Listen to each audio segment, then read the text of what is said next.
You are now listening to the Checkmate Arcade Podcast, episode 202, recorded on December 20th, 2014, brought to you by Frigid Blast Studios in association with NoobReview.com.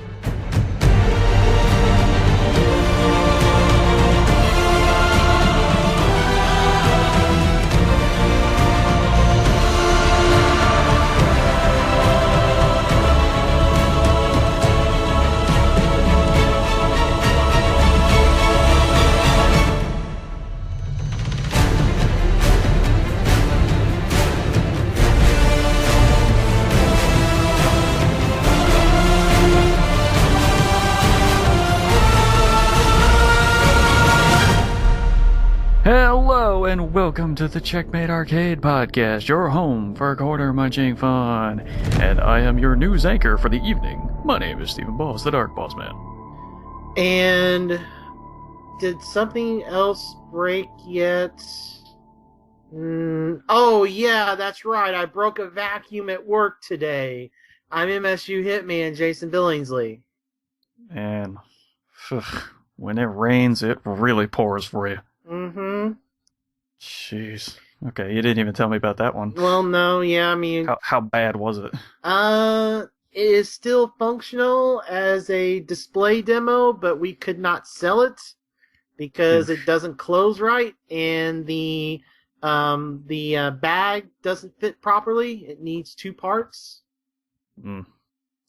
Wasn't completely my fault because when the manager of the store had been dusting the previous day, he had knocked the brackets around so that when the vacuum was on this little tiny shelf supported by brackets, the weight wasn't centered. So, whoop, it took a tumble. Okay, well. Yeah, Yeah. Unfortunate. Yep. To say the least. Well, since it's been such a tiny amount of time in between the last episodes, at least for when we're recording them, yeah, we haven't really played much. No. This is going to be the... Jason talked way too damn long about Dragon Age, so we had to separate the news into a separate episode. Oh, it wasn't just the fact that it was Dragon Age. It was basically all the games that we both played. I talked way too much about Advanced Warfare's modes and angering lag. And, you talked about Dragon Age and many, many other games. Yeah, mostly Dragon Age. I mean, yeah, sure. But there was still just a lot of other games. Yeah, so, there was new stuff. Persona Q and Evil Within, and yeah. And then story time with how everything was breaking around you constantly. Which continues today. Yeah. The trend keeps rolling at this point. Alright, but, all the news that has happened has been... This is kind of unprecedented how much news has come out. Well, there always has been a little bit of a bump in December, right at the beginning of December because of the Game Awards, they're the Game Awards now, it used to be Spike, whatever.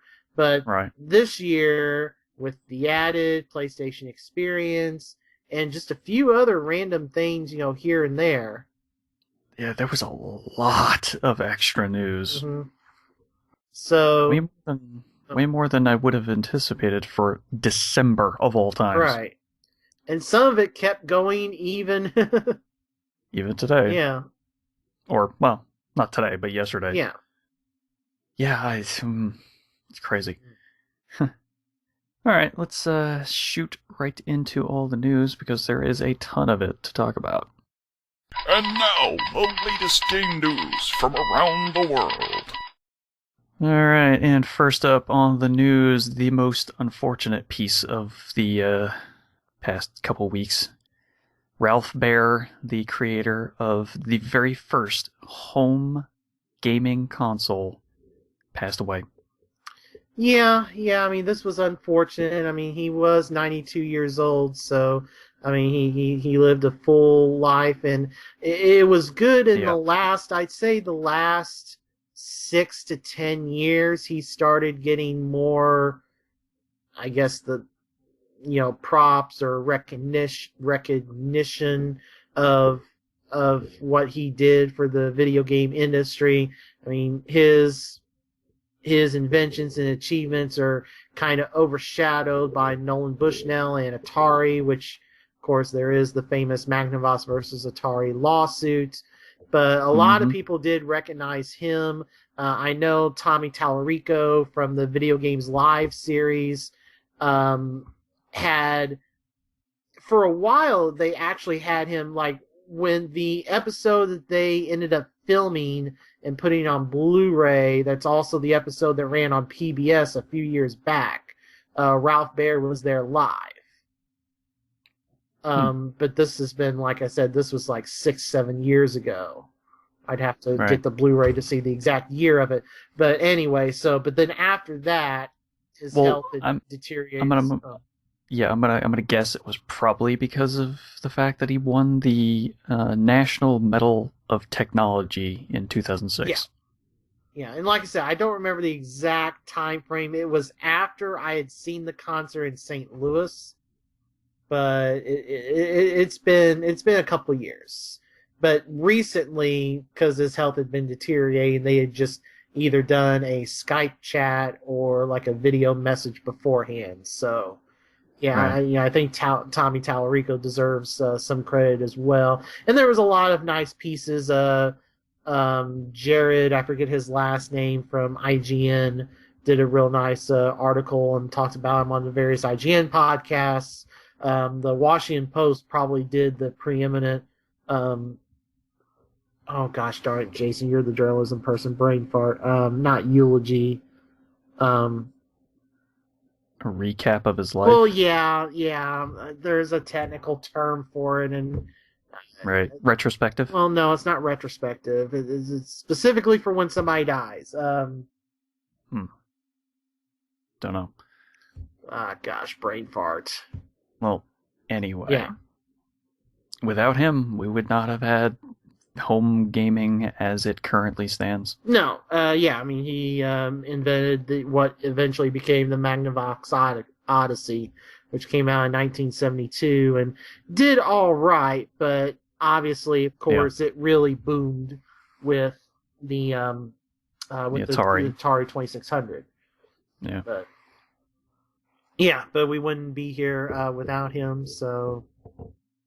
And also, World War II decorated combat veteran, also invented Simon, the little, the game you may or may not have played as a kid with you had to push the buttons and the color matching and the color matching game, he was a really prolific inventor and creator. Created a lot of incredible things. Yep. And the fruit... Oh, sorry. Go ahead. Just unfortunate that it had to happen. Yeah. It is sad. We do wish his family and relatives and heirs the best. Yes. And because of his inventions, we now arrived at what is the 2014 Game Awards. Yeah, I mean, in a very roundabout way, but yes. Yep. So, this was all the same week, which is just really weird. Yeah. All right. I don't even know where to start with this. There's just so many awards. Well, we'll go through some of the news here real quick, highlights. The developer of Gone Home revealed its next game, Tacoma, coming out in 2016. It was basically a teaser trailer. Don't know much else about it other than that. Yeah. Yasiel Stupid Puig is the cover star for MLB 15 The Show. Totally undeserving. I sense anger. Yes. How would you have guessed? And no, it's not just because it's not a Cardinal. I think I'm just psychic. Yeah, I can name a whole bunch of others that should have gotten that before Yasiel Puig. I just do not like him. It's like There's no one in this state that likes Yasiel Puig. There's not many outside California that do, or at least not many outside Los Angeles. But I mean, I do respect his story and what he had to come through to get to America, but his actions make it really hard to be sympathetic. Okay. He's one of the guys that left Cuba on a boat and yada yada yada. Yeah. Well, hopefully people won't have to be doing that for too much longer. No, I expect true that. But I would suspect that the Operation Sports thread for alternate covers for the game, because that's a thing that happens, that's going to be a pretty active thread this year, methinks. Because he's a very polarizing figure, as if you couldn't tell. No. I had no idea. All right. Nintendo announced, finally, a release date for Codename Steam. Yes. That game that they announced, I believe it was this year at E3. Yeah, this is the Advance Wars Fire Emblem team's new game. Right. And it will be coming out March 13th, 2015. Yep.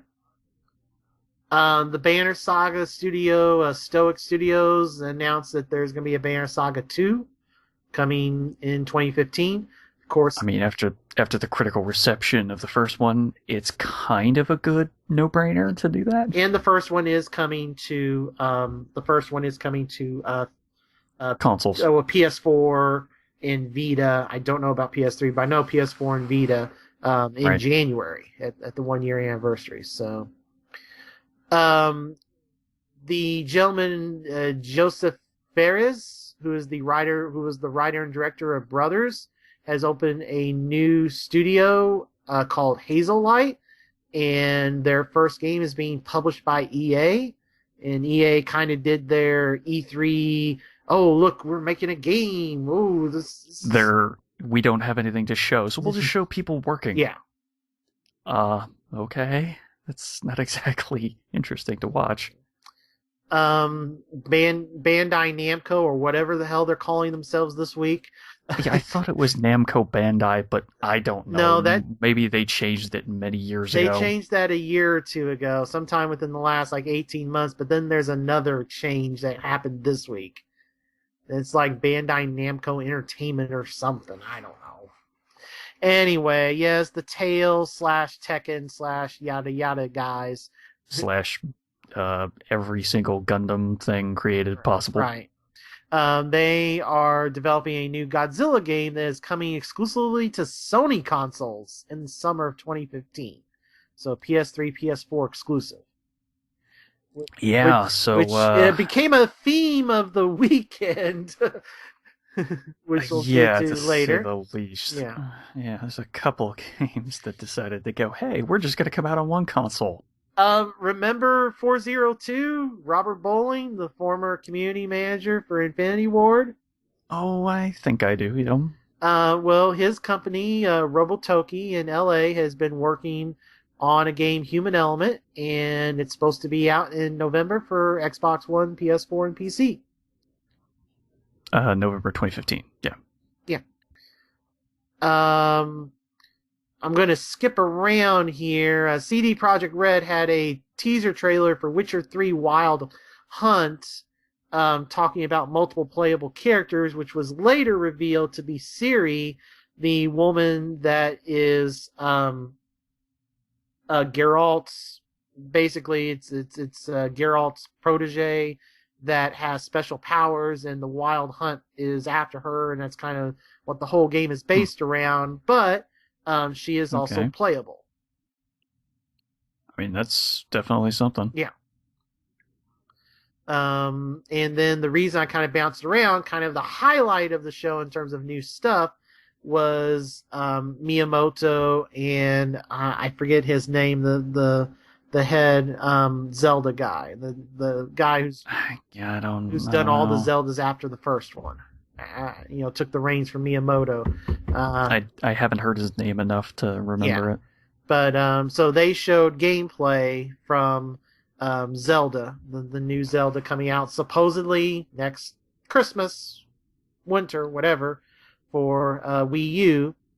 and they showed Link getting to the top of the mountain, you marking a spot on the mountain or on the gamepad, and getting on Epona, and Epona having AI smart enough to tell it to, okay, I want to go here, and Epona would be smart enough to steer around through the woods without you having to steer. They specifically showed how little you had to manually steer Epona, and that left you free as the player to be able to use Link's bow and arrow to shoot enemies, etc. Yep. They also, and his sword if you were close enough. Right. And then they also zoomed the map out to try to show the size of the map, which was... The map looks pretty big, and if they're actually going to populate it with a lot of stuff all over the place, it could be pretty epic. They also dropped word that Majora's Mask should be out the way they're talking before the end of March of 2015, although there's no exact date yet. And then Star Fox was supposed to come out before Zelda. So that would put it in late... So sometime maybe in the summer-ish, yeah, maybe early fall, yeah, for Star Fox, and then Zelda following that at some point. Most likely November. I have a feeling the Friday before Thanksgiving. That sounds like maybe, a plan. But maybe. Well, the last 2 years, that's been their big game release days. Has been the Friday before Thanksgiving. Well, hopefully they'll release it a little sooner than that, but... I think they're trying to kind of get that date. They seem to really like that date. I don't know. Well, we'll see. But yeah, Majora's Mask coming out early in the year, next year. Steph definitely really excited. Definitely. Yep. And then there were the actual awards, which a decent amount were shown, or at least they had an interview with the winner. You know, they'd be like, "Yeah, and hey, you're da. Here's your award because you won whatever." So I guess we don't need to go through all of them.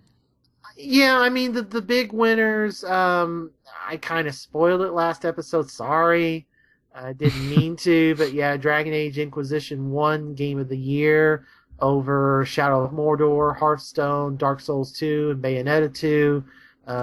I mean, of the ones on that list, and from what you've been telling me, I think that makes sense. Yeah.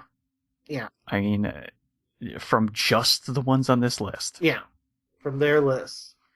Yeah. Which I think all 5 of the... I don't know about Dark Souls 2. I know IGN announced their 10 nominees for Game of the Year, and I know Dragon Age, Hearthstone, Mordor, and Bayonetta 2 are all on there. I don't know if Dark Souls 2 is on there. I haven't seen the full list, but I know all those are on IGN's list. Yeah, I would not have put Dark Souls 2 on this list. Yeah, I don't know. Yeah, I don't know. That's the one I don't know. It's a weird list. I think that should be South Park. I think that may have been IGN's one edit, of that list would be South Park, and I tend to agree. I think South Park should have been on that list over Dark Souls, but yeah. Another kind of tough category, actually, Best Independent Game was won by Shovel Knight. That's a pretty good winner, though. Yeah. Yeah, without a doubt. That game's awesome. Narrative went to Valiant Hearts, which... I mean, that's definitely a debatable one. Yeah. Also, what the heck is Walking Dead Season 2 doing on there? I guess Telltale. They kind of get a... Season 2 was okay. I would not remotely nominate it for Best Narrative. Yeah, see, I would... Not for Season 2. Yeah, and see, I would put Dragon Age there, because... Sure, yeah. I would put Dragon Age there. I mean, I can see that. IGN probably is like, well, our reviewer didn't like the story. I'm like, whatever. As someone, just look at all of the BioWare-esque people like your Lady Insanities and people like that on YouTube that have absorbed every single inch of both Dragon Age games and the DLC, and how much we as a collective rave about Inquisition. Yeah, they did a hell of a job. I mean, Mike Laidlaw and his crew did a hell of a job tying together 3 Dragon Age games way better than the Mass Effect team did. Although different circumstances in terms of... Also, the Mass Effect games were supposedly dreamt of as a trilogy right away. Right, which is why when... So there kind of had to be an end arc at the end, which was a really bad idea. Yeah. But anyway... All right. Best performance and the soundbite of the night came from Trey Parker for all the various voices he did for South Park. So just YouTube that. That's a really funny clip. I mean, I think Adam Harrington did a really good job as Bigby. Yes, that is true. And I mean, Spacey did a great job in Advanced Warfare. Yeah. Troy Baker was okay as Talion. There's been better Troy Baker games. Yeah. But... Well, I mean, there's plenty of games. Yeah. There's plenty of games he's been in this year. Well, there's going to be more games for him to be in soon. So, best remaster, what the hell is Tomb Raider doing there? That should be Metro. But anyway, Grand Theft Auto 5 won that. Yeah, I mean, they did a lot of work to that version. Best action adventure, Shadow of Mordor. Okay, I would say Bayonetta. What the hell is Assassin's Creed Unity doing on that list? I'm gonna guess that was before it got released? That it was finalized? I guess. Because, wow. Yeah, no.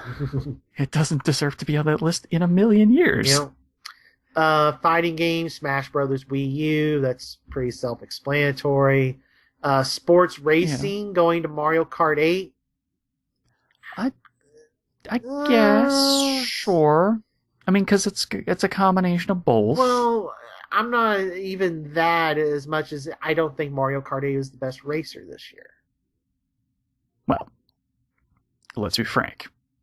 There are very few games that are Mario Kart. That's true. It's battle mode. It's battle mode. Battle mode they ruined.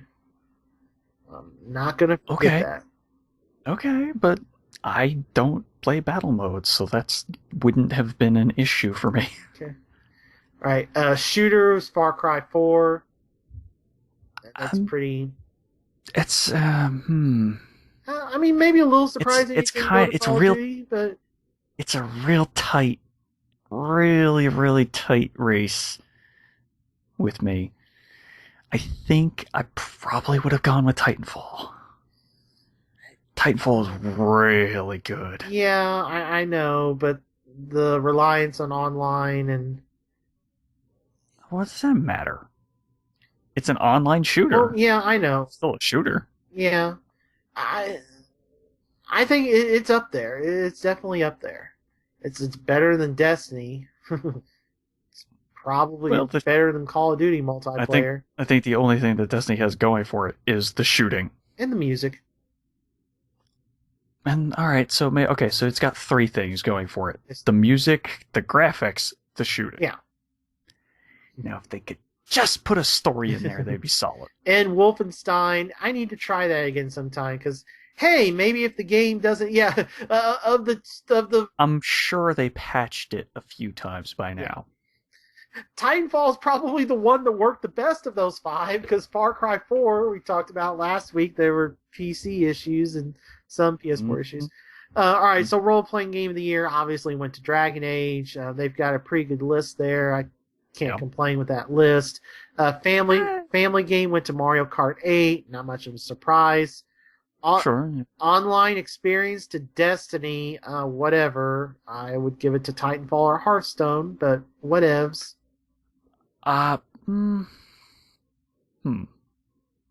Yeah, you know what? I think I probably would give it to Titanfall if those were the ones I had to choose from. Yeah.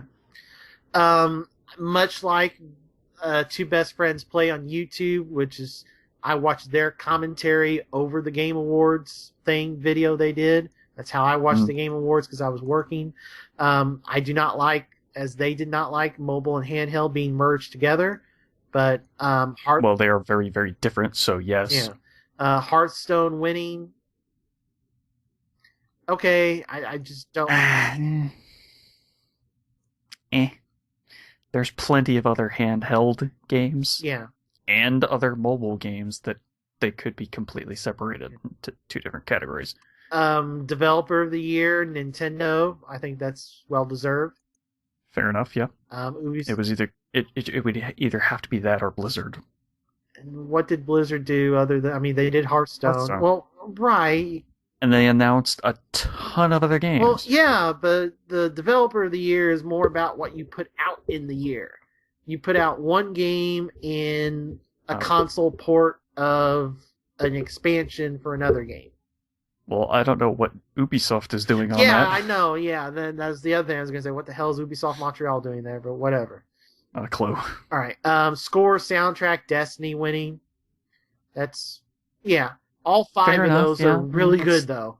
Yeah, yeah. That's a really tough category. Yeah. Games for Change. I guess this is like... I'm guessing this is independent games that had some kind of message. Social justice warriors, bro! That had some kind of message core to their story. Yeah, so Valiant Hearts won. I don't think Last of Us did Left... I guess, yeah, Left... I don't know. Yeah, Left I never played it, so I don't know. No. The PS3 version of Left Behind, I guess that did come out like January, February. Now that I remember. I totally forgot. Yeah, that did come out like January, February. Okay. Right. All right. I will start Valiant Hearts. That was on sale. That's been on sale for everything for Christmas. I got it on PS4, so I've got it downloaded. So, anticipated game, Witcher 3. Yeah. That's pretty anticipated, yeah. Yeah.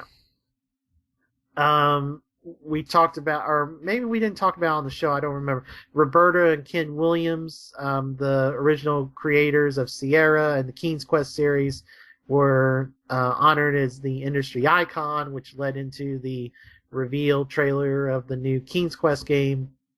No, I don't think we talked about that. Okay, maybe you and I did. Brad Shoemaker talked about that quite a bit on the Giant Bomb episode after this aired. I believe, if I remember him correctly, this is only the second public appearance and the third time that they've been like quotable in the media or whatever since selling Sierra to Vivendi. Yeah. Because Vivendi basically paid them probably way too much money than what Sierra was worth, given that this was, the crash of the adventure game, and they were kind of like, peace out. We're buying a yacht. So they basically pulled a notch, except not quite as big. Yeah. I mean, those games aren't quite as earth-shatteringly large. No, you're not getting the joke there. I guess you didn't see it. Notch bought a $75 million mansion in Beverly Hills out from under Jay-Z. That seems like a waste of money, but that's just me. If you have $1 billion+ dollars, that seems like a waste of money to me, but I don't know. Yeah. I am a simple man, I guess. I don't know, esports player and team. We're going to skip that, and we're going to skip trending gamer, too, because those two categories are ridiculous and don't need to be there. The Total Biscuit, I'm cool with him getting it. He is basically the Jeff Gertzman of the YouTube crowd. So I'm cool with Total Biscuit. I don't watch his videos, but I've listened to him on various things, and he seems like a... Yeah, I mean, he basically... Anyway. All right, whatever. And then best fan creation. I'm guessing that's mostly just stuff that was created with games? Yeah, this is kind of meme stuff, like Zelda Rap Ever by Best Zelda Rap Ever by Eagle Raptor, the Luigi Death Stare original video. The winner was Twitch Plays Pokemon, so... Which is actually interesting and funny. Yeah. So yes, that was a good win. Okay. But that's everything from the Game Awards, and then right after that, the following day, was the keynote address for the PlayStation Experience, which was also held in Vegas. Yeah.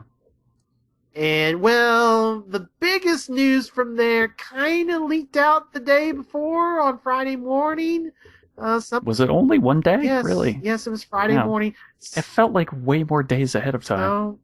Somebody at Capcom running their YouTube channel just kind of screwed up and didn't set the time right to upload, and it kind of uploaded a little soon and got taken down. But Street Fighter V was announced, and in an exclusive partnership with Sony, is exclusive to PS4 and PC.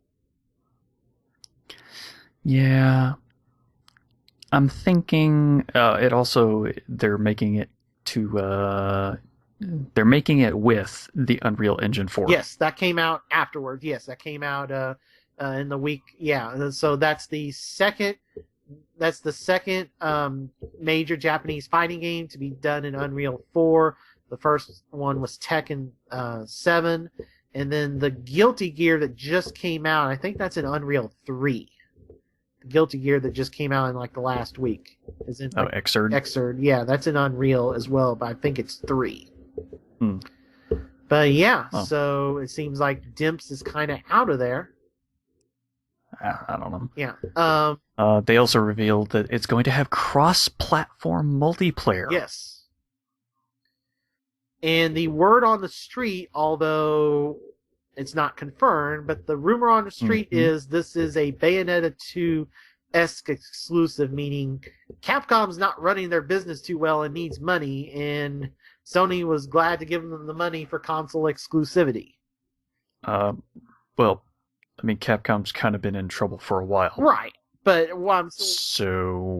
it's not really a surprise. Right, but what I'm saying is expect this to be like a Bayonetta 2 level exclusive to where it might stay there forever, or a Tales of Vesperia level exclusive versus... I get the feeling there will be a revision to Street Fighter V.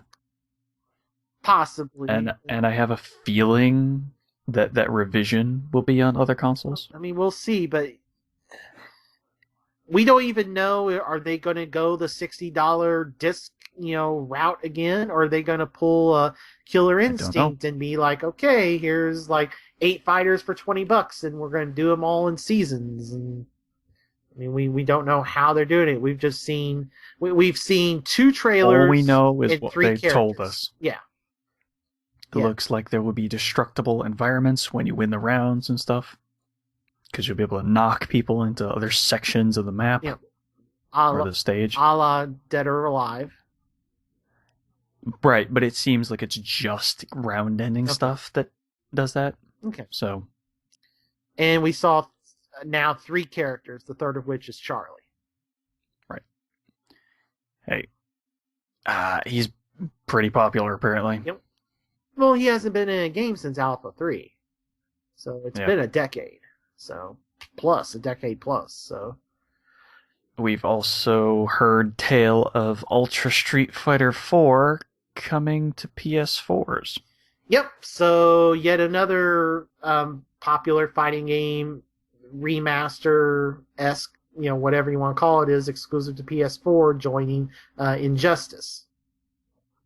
Oh, did that actually get released? Yeah, Injustice was a launch title on PS4 last year. I didn't know. Yeah, and I don't pay attention to every single game that gets released, unfortunately. Okay, yeah, it was like I said, launch title for PS4. It is actually the major free PS4 game of the month on PlayStation Plus for this month. Ultra Street Fighter? No, Injustice. Oh, okay. And then the re-release will include all the previous DLC as well. Yeah, although all the fun costumes. Yeah, exactly. Something else of note that came out just a couple days ago that we're inserting here. Unfortunately, if you're on PS3, this is probably be too late. If Yeah. Because it'll be too late at this point, yeah. If you're listening to this and you own an Xbox 360, if you're listening to this before the turn of the calendar year, you may remember last year around this time, all of the Marvel games on the various digital platforms just went away as Disney kind of pulled all the Marvel stuff into the vaults to capitalize fully on Disney Infinity. One of the rare exceptions to that was Marvel vs. Capcom Origins, which had just come out that year.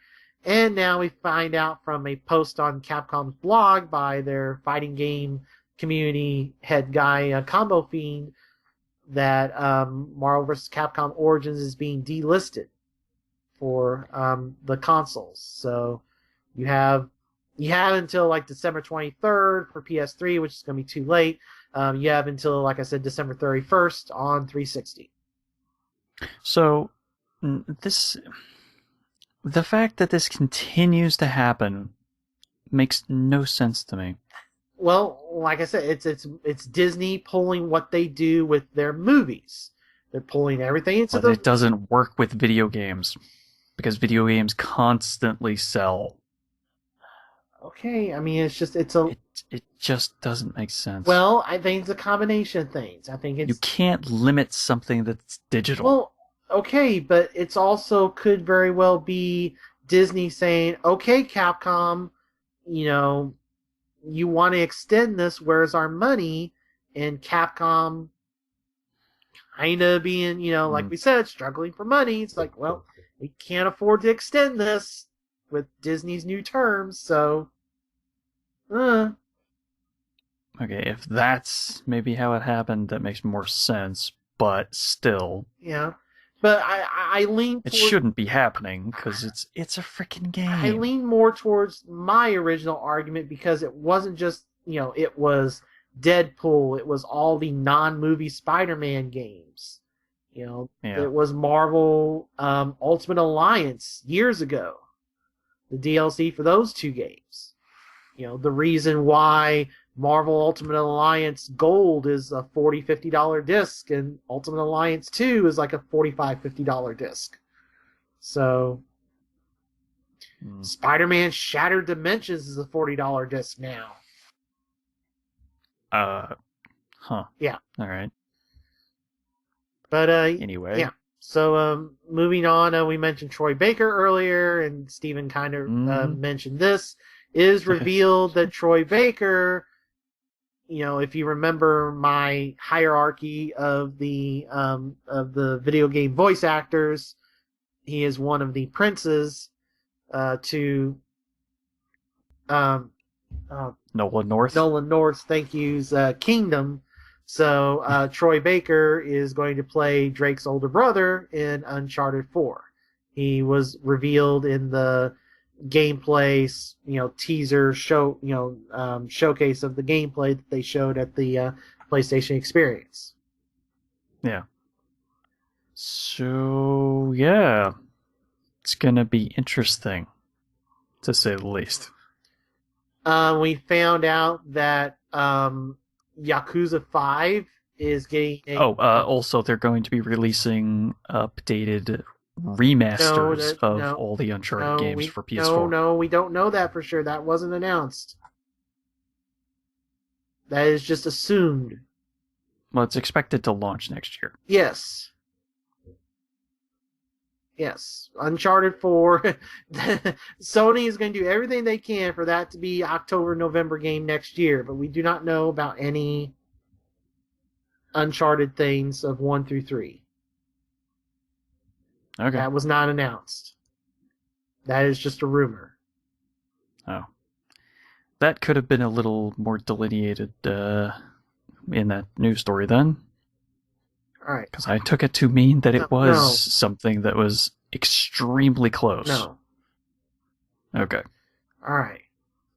Anyway, Yakuza 5 is getting, thanks to money from Sony. Speaking of Sony spending money for Japanese developers who are running low, Yakuza 5 is getting a digital-only release in the West in 2015. It is also Yakuza 4 and Yakuza Dead Souls, which were originally only available on disc for PS3, are currently on PSN. Well, I mean, it's more games is good. Yes. So, I'm quite okay with that. David Jaffe debuted his new game, which is a arena shooter called Drawn to Death. Mm-hmm. It is a third-person, 4-player arena shooter. Yeah. Keywords there are arena shooter. Which, yeah, it's 2014 right now, and it'll be 2015 at some point, probably when this game comes out. Yeah. I don't know. Methinks he might be living a little too far in the past. Yeah, I mean, we'll see. Some interesting news for on your front, even though you don't have. I mean, this is your boy. Double Fine announced that Broken Age will launch on PS4 and PlayStation Vita day and date as the second half of Broken Age on PC, and they also announced a remastered version of Day of the Tentacle for PS4 and Vita, and that the previously announced Grim Fandango remastered is coming out at the end of January. Yep. Whole lot of Double Fine news. Yep.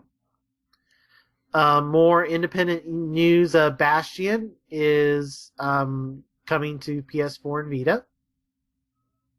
A real surprise. It's a game that's worth putting on every single console and system, period. Which could also be said of Shovel Knight, which is coming to PS3, PS4, and Vita. Yep. And it will have at least some extra content, as Kratos from God of War will be a random boss in that game. Was it a boss that he was supposed to? There's like enemies that will like randomly come on the map. Okay. And you think like the Hammer Brothers in the Mario map on Mario 3. Right. I hadn't heard that he was supposed to be a boss. Yeah, it's. Okay. I mean, from what I've seen of that clip, that's what happens. He'll appear on the map, and you bump into him, and you have a little talk, and then you fight. Well, it should be interesting to fight him in 8-bit glory. Yeah, and it's just nice that more people get to play that game, considering it's been a Nintendo PC exclusive. Yeah. Enter the Dungeon, Orcs Must Die Unchained. Enter the Dungeon. And a bunch of other games are coming to PSN in 2015. Yeah. Whole bunch of indies. Whole lot. Killing Floor 2 was another. Yep, sequel to the original Killing Floor, coming to PS4. The San Diego studio announced they announced at least the style of game that they were doing, or they announced the game.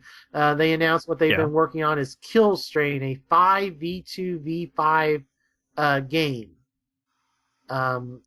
Plays out across a frozen territory where an experimental energy source is discovered and a potential outbreak's origin resides in the strain. Players can work as mercenaries trying to contain the outbreak or a mutated creature focused on infecting others. So I'm guessing it's 2 teams of mercs and some monsters? Yeah, and then the monsters can infect the mercs. So that's an odd division of how you would do that, though. Yeah, so basically it seems like this is Evolve Squared. I guess. This is like trying to take Left 4 Dead / Evolve to the next level. You mentioned it was free to play, right? No, I did not. Okay. That's a key thing. It's supposed to be free to play. Okay. So, no, I'm just... Yeah. Didn't hear... Yeah, alright. Sony Santa Monica also is working on a brand new God of War game. Yep, and that's kind of all we know. Well, we know the Cory Barlog, who was the God of War 2 developer, is the one in charge of this one. So yeah, super thin details though. Yep. Santa Monica Studios showed a few other things. Fat Princess Adventures, a 4-player quest. So basically Gauntlet in Fat Princess artwork. Kind of, yeah. There was also Watam, which is from... New project from Katamari and Nobi Nobi Boy creator Keita Takashi. And something called What Remains of Edith Finch, a collection of short stories involving a cursed family. And then kind of the biggest troll and a surprise, really, was Square Enix coming out and promising a new revolution for Final Fantasy VII. And there's all kinds of reaction videos out there as people were just like, oh, no, it's not happening. No, it can't. Like, Maximilian's video is priceless on this. The ultimate troll. Yeah. I have to tip my hat to Sony for this because it was so ridiculous. This isn't Sony, this is Square Enix. I'm sorry, Square. Yeah. It was just so ridiculous. Yeah. And tone deaf, as Square Enix generally is. But Square Enix so funny. announced that the PC port of the original Final Fantasy VII, so read, take a game from 1997 and slightly up-res the not even really up-res just kind of smooth the graphics out. It's still the super blocky polygons and everything else. Mm-hmm. That is coming to PS4 in 2015 at a rumored price point of the $16 range. I mean, that's not terrible. Yes, it is. For $16? Yes. Really? Yes. For that full game? Yes. Why is that terrible? It's $10 on PS3, and there's not that big a difference. Yeah, Okay, I didn't know it was available for a lower price. Yeah. At least not on another Sony console. Yeah, exactly. Yeah, it's been $10 on there for years. Okay. Yeah. I did not know that. Sorry. But yeah, Valkyria Chronicles for $20 with all the DLC. You know, okay. Oh yeah, Valkyria Chronicles is on sale for the next day or two. Yeah. Yeah. For $5 off. Yeah, it is. Super kick-ass. Mm-hmm. All right. Finally time to pick it up. Yep. And then kind of after the show, Sony's kind of mea culpas. They are embarrassed by Drive Club woes. Yeah, they're really not happy with all the problems that have happened since its release in October. Yeah, they made a bunch of the DLC free. They finally got the dynamic weather update going. It seems to be somewhat stable now, although probably a lot of people have just kind of given up. So. Yeah, from what I've heard, it has been stable, but that doesn't mean there's still no issues. Yeah, the PlayStation Plus version is still... Yeah, it's still completely in limbo because they're still very unsure about the servers taking any kind of load. Yeah. And Last Guardian making progress under completely new conditions? I think that means new studio? Yeah. The rumor has been out there that Santa Monica are the ones that are getting that game done. That seems that way. That rumor has been out there. Yeah, they're not talking about it, though. They're just saying it's making progress finally. Yep. And a sad, sad note. You say that like it's a bad thing. It's necessary if the game was to launch broken. Yeah. Do you know how bad that would be? Yeah. This is true. I mean, considering how bad it was when Ubisoft released a broken game, and how bad it was when EA released a broken game last year. I know. I'm quite okay if they take their time to finish Witcher 3. Yes, it has been delayed until May, 19th? Yeah. Okay. Which is, I believe, an exact date as opposed to the nebulous date. No, they had a hard... Was it an exact They had a hard February 22nd or whatever that It was? Okay. Yeah, they had a hard February date. It was February 24th. They had a hard date set prior. Okay. Well, hopefully they don't need to do it again, but Yeah. if they do, take as much time as you need to get that game right. Well, that's good because, oh, dang it, that's going to jump us way out of order. So there's another game that frees me up to play through in that time. Actually, two. I can mention one of them now because I have a pre-order for the Final Fantasy Type 0 Collector's Edition. Huh. Okay. So that's one of the two games that frees me up to play. We'll mention the second one in a second. And what is that? What is that game anyway? Okay. What is it a collection of? It's not a collection. Okay, so there were multiple games that were supposed to be based in the Final Fantasy 13-esque universe, although this one isn't related to Final Fantasy 13.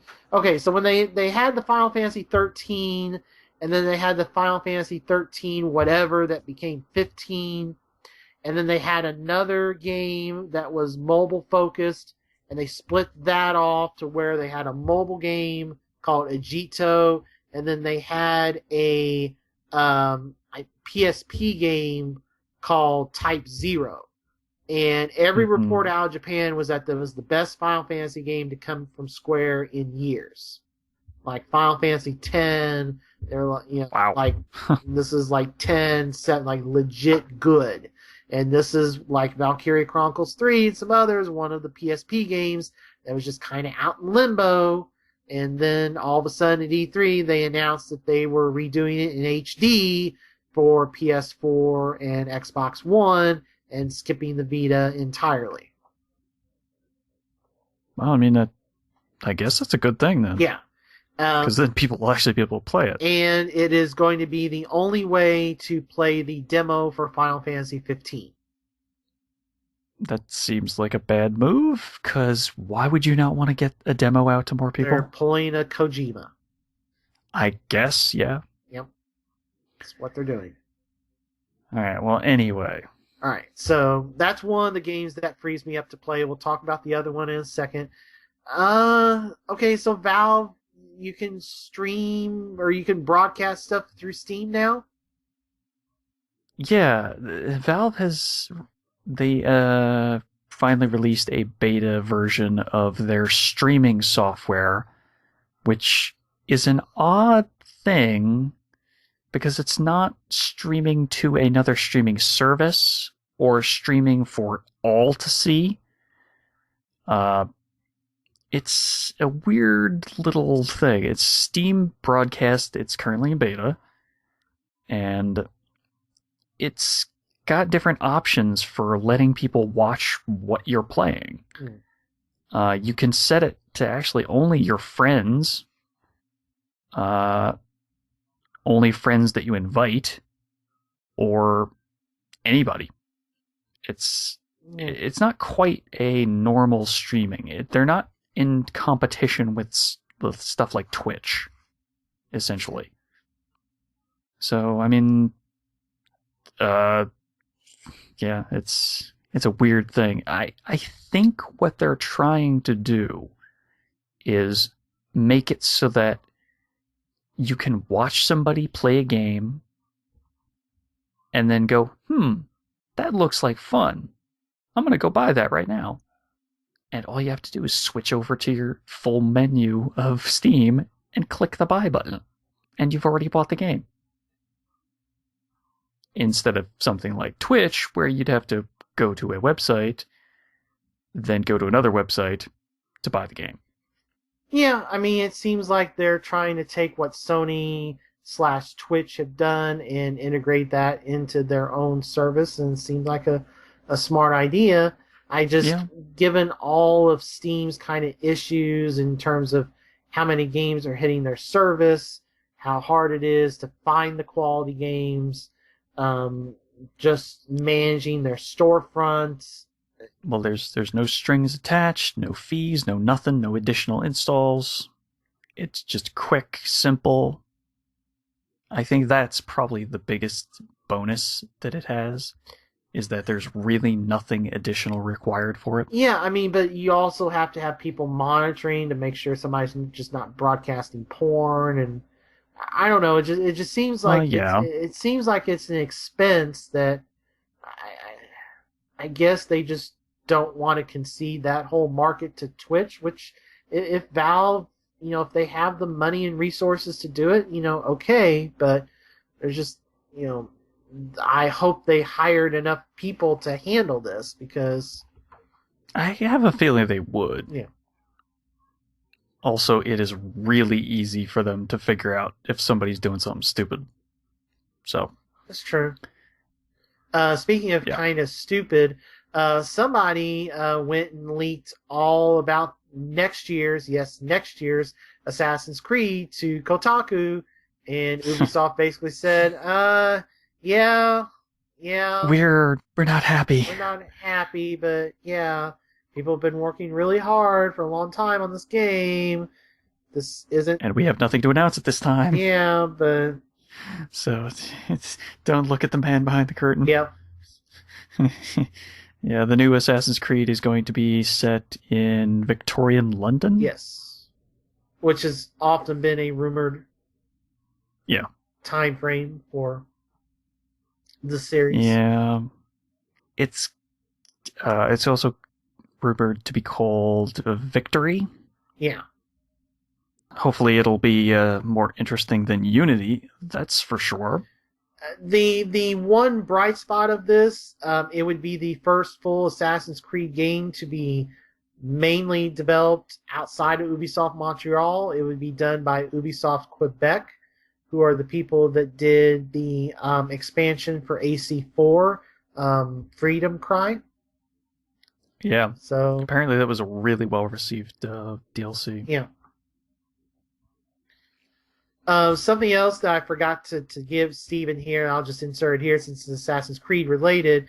A couple weeks after the release of Assassin's Creed Unity, Ubisoft, as their mea culpa, which we'll get to some others, they discontinued the season pass. And the first kind of expansion thing that was going to come out for the season pass is free to anyone who buys Unity. The Assassin's Creed Chronicles, which was going to be like the 2D kind of puzzle platformer-like game set in China, that is now kind of like Freedom Cry, going to be sold as a separate add-on. Although it's still free if you got it with the season pass. And if you already bought said season pass, which you can no longer buy, but if you had bought the season pass prior to Ubisoft's announcement a couple weeks back, you would be able to go to Ubisoft's website and get a free game of your choice from them, a digital download, which was it was essentially all their current PS4, Xbox One titles, which would be highlighted, of course, by Far Cry 4. Yeah. That's actually a really good deal. Unfortunately, you'd have to buy a broken game to get it. Well, you had to have bought the season pass. And the season pass. Yeah. But you would essentially have paid $25 or $30, whatever it was, for Far Cry 4, which is well worth it. I mean, yeah, but then you also got the broken game of Unity with it. That's true. So... Another thing to note, as discovered by Game Informer, going through the terms of the agreement that you click on to redeem said game, if you partake in Ubisoft's free game, you give up your right to sue them over Assassin's Creed Unity. Which is especially noteworthy because the class action lawsuit against Sony for Killzone Shadowfall has been approved by a judge to continue to court-level discussion. It was not thrown out. What exactly was that lawsuit about again? Because the game is not always in 1080p, and Sony claimed, it said it's 1080p on the box, and this kid, whatever, bought the game specifically because it was 1080p. If you're buying something because it's 1080p... You're crazy. Well, All right, moving you on. might want to. I mean, we can call Capcom a little crazy because why make new stuff when you can just totally. Well, one of these things is new out of the 4 that Yeah. Capcom announced here. Um, the new one being the one that I was referring to earlier, but January 20th is going to feature, I'm assuming, the download exclusive remake of Resident Evil Remake from the GameCube for 360, Xbox One, PS3, PS4, and PC. That's coming out for $20 on January 20th. A month later, the 5-episode season of Resident Evil Revelations 2 begins for consoles and PC. That was the one I was talking about. Because literally, I think the first episode of that comes out the week Witcher was supposed to. So, congratulations, Capcom. You got my money. Because Revelations 1 is awesome, at least on the console. I mean, the handheld. Yeah. I mean, it's a good game on the handheld, just the controls, I guess, are a little, It's a meh game, let's be honest. It's a fine Resident Evil game. It's a meh game. All right, whatever. It's not a bad game, it's just a meh game. Well, meh is DMC remastered for PS4 and Xbox One, the definitive edition, and oh yeah, sorry we pissed off all you Dante fans, let's feature the old Dante skin right in the trailer. Throughout, like, the entire freaking trailer. There's a bunch of other stuff. There's all kinds of buffs, and it's got the DLC and yada, yada, yada, but I could care less about this game. The fact that they're releasing all the buffs for the game is nice. Yeah. But I would have had to have liked the Dante that they put in the game. Yes, a million times yes. But his personality, to me, was just way too annoying. Yeah. And the big FU to the fans, the whole scene from the beginning with the mop. That doesn't bother me because I really don't care about that. Well, they do that, and then they put this Dante that is just oh, I'm emo. What am I doing in a game in 2014? I would fit more in a game from 2006. I'm emo. Brr. That's the part I have more of an issue with, yeah. I know, that's what I'm saying, yeah. I'm much more interested in the thing that only got about 15 seconds. I don't think I'd buy it because I haven't, but I'm more intrigued by the Devil May Cry 4 remastered, definitive edition, whatever, that they announced would be coming in the summer. Yeah, but from all the things I've heard, that's the second worst game out of all of them. Yeah, I mean, it definitely goes... With the worst game being Devil May Cry 2. Yeah, in terms of the original 4, it goes 3, 1, 4, 2. Yes. Yeah. Kind of... Wait. Huh? Or 3, 1, 4, 2. In terms of quality. 3, 1... That's what I said. 4, 2 is what you said? Okay. 3, 1, 4, 2. Yeah, alright. Yeah, for some reason, it sounded like you were naming Devil May Cry 4 as the second one, and I'm like, wait, what? That doesn't make sense. I might have misspoke, but I meant 3, 1, 4, 2. Yeah. Okay. Yeah. All right. This one was crazy to me. You're the Minecraft person, so... This is so weird. It's just mind-bogglingly weird. So, Minecraft...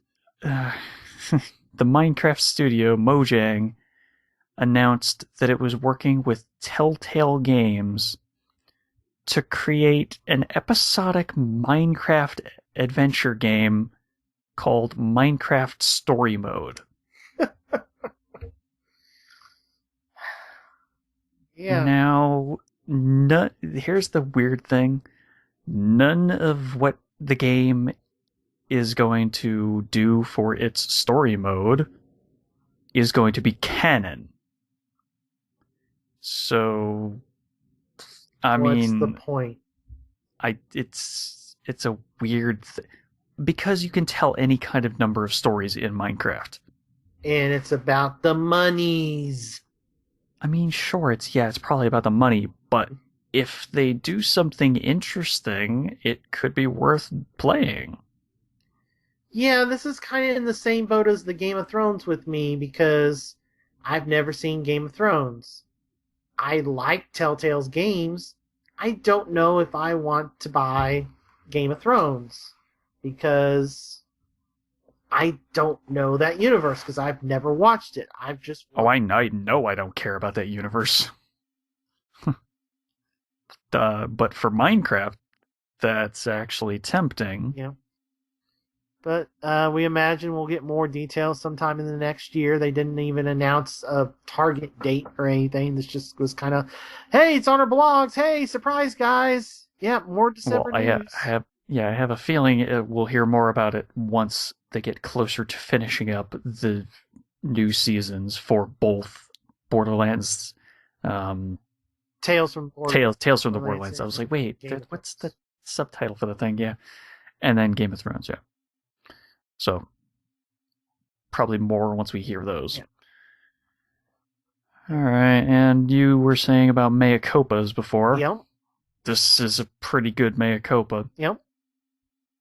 Halo the Master Chief Collection will be adding an updated version of Halo 3 ODST for free for anyone who has played the Master Chief Collection between release and the 19th, I believe was December. The date, right? Yes. Yes. Yeah. So that's a pretty good mea culpa. Yeah. On top of getting a month of Xbox Live free. Yep. And a new Halo 2 Anniversary multiplayer map, and exclusive nameplate and avatar. Now, it's also note that it is the ODST campaign only, so no firefight. Well, Well, I mean, you know what? Better than nothing. Yeah, especially because considering how bad it's been with the regular matchmaking, I don't know if we want them to be trying to troubleshoot the multiplayer for that too. Right. Because the crazy thing, remember, about ODST Firefight, it never had live integration in terms of games, in terms of matchmaking. Yeah. That was which kind of sucked because that means you had to get 4 people together all at the same time, ready to go, and you had all be there for the entire time. Yeah, through your friends list. You were having to organize those games outside of Xbox Live, which wasn't as big a problem for us given our, Call of Duty at the time. Yeah. But though it got very hard very quickly to get enough people together to actually play that mode. Man, I really would have loved to have 100% of that game. I was so close. But yeah, the firefight achievements and 1 or 2 of the legendary achievements I couldn't get because I didn't have enough people at the time. Right. Also a content update will add all 10 episodes of Spartan Ops to a separate playlist for Halo 4. Yeah. So that's being added in as well. Man, they're still having troubles though too. So, yeah. And hey, the thing that I have tons of people asking me about that I could semi care about, but I need to know about. Oh God. I just want to throttle someone for doing this. So we have more details for the zombies mode for Call of Duty Advanced Warfare. Yeah, and it's going to be tied in with the DLC Season Pass. Oh, so that's why I heard somebody talking about Rose McGowan. Okay. I hadn't seen who was in this. Somebody's bringing up Rose McGowan. I was like, well, the only game she's ever been in is Dark Watch on Xbox One, the original Xbox and PS2. Brr, brr, brr, brr, brr. And GameCube, maybe. Brr, brr, brr, brr, brr. Oh, she's in this too. I didn't see that. I like Rose McGowan. But that's just eerie. I just had this conversation, and now I know why somebody was bringing her up. I kept reading that as Ross. No, Rose. Okay. You would... Yeah, alright. I just kept reading that as Ross. No, it's Rose. the actress most famous for Scream 1 and Charmed. Yeah, now that makes more sense, because I could not think of anyone with that name. Yeah. Okay. So, now, the other person I have no idea who that is John Bartholomew. Yeah, I don't know who that is either. And then Bill Paxton and John Malkovich. So they're going the Black Ops, was it Black Ops 2 route where was it Black Ops 1 or 2 where they would have like... It was 1, I think it was the last DLC or second to last. Which one had like DLC? Freddy Krueger or it had like Jason? Yeah, it was Black Ops 1. That was Black Ops 1 DLC. It had like the guy who played Freddy Krueger. It had Sarah Michelle Gellar. It had who's the Danny Trejo. Danny Trejo, and it had somebody else. Okay. Yeah. Yeah. So here you go. Exosuit Zombie Mode. They're all members of Atlas, but they're new recruits who are untrained and unprepared, and they have to face off against zombies. And it's just like, yay! And just like Steven loves it, it's one zombie episode in every pack of the season pass. So it's like 3 or whatever multiplayer maps plus the zombie map. And now I am about 10 times less likely to get that DLC. Because they keep giving me that crappy mode in every single one of these DLC packs. I just don't want it.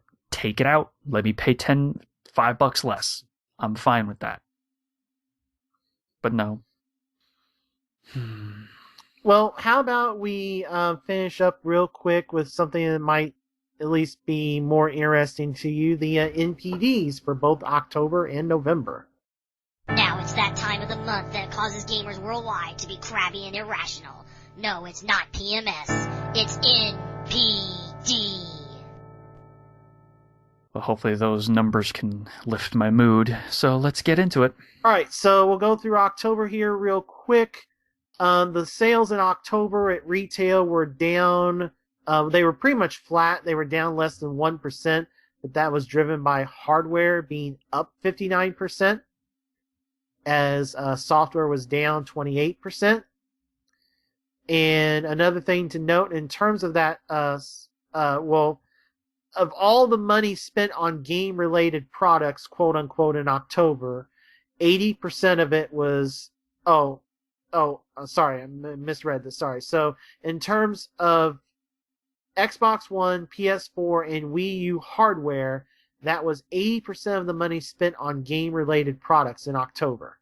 So, a lot of people were buying consoles in October versus November. Well, there was a lot buying them in November as well. Yeah. So Sony was still the number one selling console. That time was soon to pass, as we'll get to in a second. But so they were still number one. The consoles are selling about 70% higher in their first year for Sony and Microsoft versus their previous ones. We found out which is odd because one of those is probably in need of a revision. Yep. Xbox One. Because those slow-ass hard drives inside that thing. Given the debut of Super Smash Brothers, we found out that kind of sad that our 2013 Game of the Year is not one of them, but there are only 10 3DS games that are million sellers. Wow. Yeah. Only 10. There's only 2 over 3 million. Let me guess, Pokemon? Nope. Mario 3D Land and Mario Kart 7. Really? Yeah. Wow. Okay, yeah, no, I would not have expected that. Your Pokemon X and Y were 4th and 5th. Now, a question begs, is that the digital sales as combined. Well? Yes. So it includes, okay. Yes. Then, yeah, that's really weird. Okay. Moving on for the top 10, number 10 was Minecraft in terms of retail discs. It just keeps on rolling, Yep. folks. Shadow of Mordor was number 9, selling. Okay. Uh, And that was its debut, right? no, it had the week. I think it had the week in September. I don't. Oh, that's right. Yeah. Yes, it was the last week of September. Yeah. Right, yeah. There were only 1, 2, 3, 4. There were 5 newly debuted games among the top 10. Okay. Number 8 was Madden. Followed number 7, FIFA 15. Skylanders Trap Team at number 6, which is really weird. So, like, it sold best on 360, then Wii, then Wii U, then PS3, then Xbox One, then PS4. That is just a weird. It's aimed at kids, so I don't know. Yeah.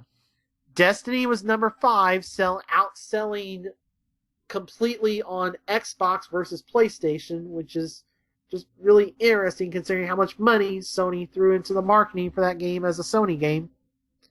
Yeah. Uh, Well, it's shooter, so Yep. people went, Yep. let's play it on Xbox Live. Yep. Borderlands pre-sequel was 4th. Okay. Evil Within 3rd. And the highest selling first month of sales for a new survival horror IP. That's, weird. Second was Smash Brothers for 3DS. Sure. And number 1 was NBA 2K15. You know, that's actually surprising that Smash made it all the way up to number 2. It had. Because that was the only system it was on at the time. Right. So, pretty good. Yep. And, NBA was number 1. The big disappointment for the month was Sunset Overdrive, not getting into the top 10. That game looks so fun. So fun. It may have sold more with the bundles than it did on disc, because the bundled copies do not count in the sales. Right, and also Destiny. also that bundle, you can't find it. No, it's gone. It was gone the first week. I mean, it was just. Which makes me unhappy because that was the version of that system that I was like, I might be willing to be persuaded to get an Xbox One if it was the bundle that included Sunset Overdrive. Yeah. Because that game is just freaking amazingly funny. Yeah, I didn't look. I was looking stuff up on eBay. We were looking up the Persona Q 3DS, and I looked up the Zelda Wii U bundle. I should have looked up the Sunset. I'm better off not knowing because I don't want to know. All right. I don't need to make myself depressed. All right, let's move on to November. All right. Retail sales were down 11% for November because hardware sales were down 23%, and software sales were relatively flat. They were down 2%. So kind of the flip-flop from October. And the big news, of course, was that for the first time, at least the first time in like 10 plus months, the number one selling hardware in North America was the Xbox One, selling a rumored estimated 1.5 million consoles. Of course, this was helped by the Microsoft price cut of anywhere between $50 and $70 for the system. Yeah. That's a pretty good incentive, yeah. With 2 games. A good Assassin's Creed game and a really broken one. Yeah. Alright, so Wii U software is up 90% from year over year. 3DS software is up 40%. That's good. Yep. The Wii sold about 10% better from this November versus last. Sold about 242,000 units. I mean, that's better, but it's still not quite as good as they should be doing. Yeah. The thing I noted earlier, PS4 and Xbox One have sold 80% better than PS3 and 360 in their first years. Sales of Amiibo figures are approximately equal to sales of Smash Brothers for Wii U, with the most popular figures being in order from 1 to 3 Link, Mario, and Pikachu. And good luck finding Marth, Wii Fit Trainer, or the Villager. Because they're getting real hard to find, yeah. Although I don't know where it was, but there's a picture making the rounds on Reddit. I believe they discontinued those. No, right, I understand. There's a picture I saw today that's making its way around Reddit and Twitter and everywhere else of some random Walmart shelf where every single amiibo is sold out, except in the bottom left-hand corner are 3 Marths, 3 Wii Fit Trainers, and 3 Villagers. Oh, jeez. Is that okay? Yeah. So Amiibo's doing well for Nintendo, but if you don't want like one of the 5 main characters, you're pretty much out of luck. Mm-hmm. All right, moving on to the games, all the way down at number 10, probably because of bad word of mouth, and it's only on one platform, Halo Master Chief Collection. Number 9, its counterpart from the same week, Assassin's Creed Unity. Oh, yeah. Number 8, NBA 2K15. Number 7, Pokemon Omega Ruby. Okay. Number 6, Far Cry 4. Number 5, Pokemon Alpha Sapphire. There's the other one. I was like, that's got to be there somewhere, right? Yep. Number 4, kind of surprising to me, Madden jumping up. Huh. Weird. Yeah. Number 3, Super Smash Brothers, led by the Wii U release.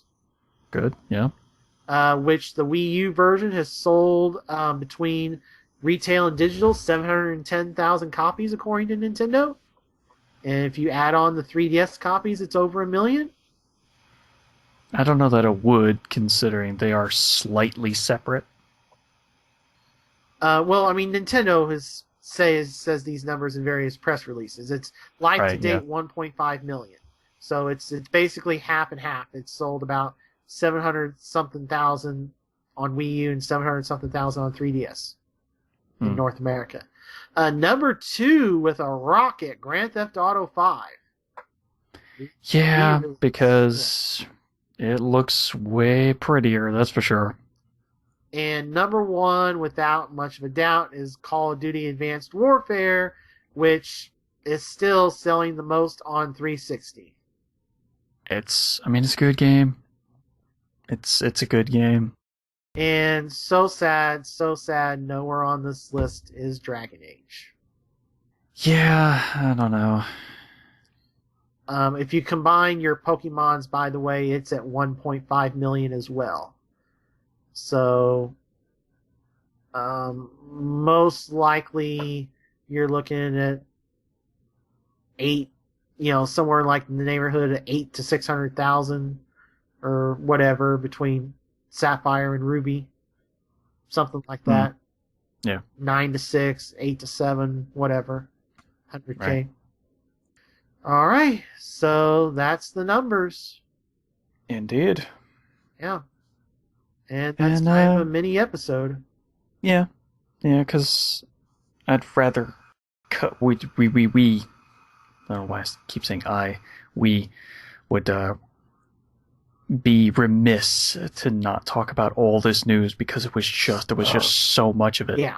Yeah, we had to do something. And get 2 episodes out before Christmas. Yeah. So, all right. Well, maybe this will be the Christmas special episode. I don't know yet. Yeah. All right, so that's gonna do it for the episode.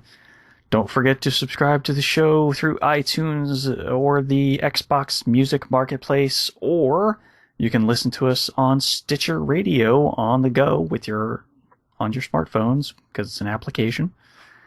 If you want to follow us and send us any questions, comments, anything, we have a Facebook page. It's Checkmate Arcade, 2 words. Or if you want to follow us on Twitter, at Checkmate Arcade, no spaces. And if you want to follow us individually, it's at Dark Bossman. And at MSU Hitman. And that's going to be our show. I have been your news anchor for the evening, Stephen Boss, the Dark Boss Man. And hopefully nothing else of mine breaks, for the love of... I'm MSU Hitman Jason Billingsley. For the love of all that is holy? Yes. Because let's hope you don't get anything else with holes in them? Yes. All right. Well, let's High five. Hope... yeah. Internet 5. All right, so maybe we'll see you on live, PSN, or maybe even on the net.